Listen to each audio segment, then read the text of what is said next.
With all the air sucked out, all that protected him was his pressurized suit. Then something happened. I heard over the headset that he was losing suit pressure. The tube pressurizing his suit had become disconnected. He was in serious danger. There really wasn't any feeling. It was just happening so fast, trying to get the chamber back to a safe pressure and Jim to a safe pressure was inside the suit. As I stumbled backwards, I could feel the saliva on my tongue starting to bubble just before I went unconscious. And that's kind of the last thing I remember.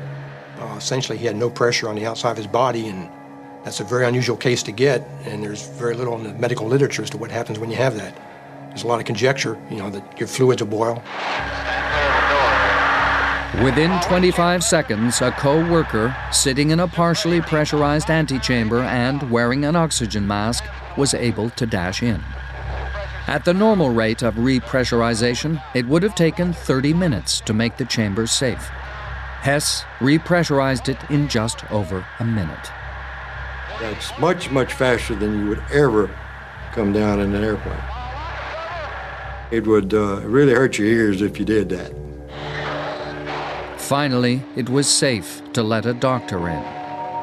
Miraculously, LeBlanc had already regained consciousness.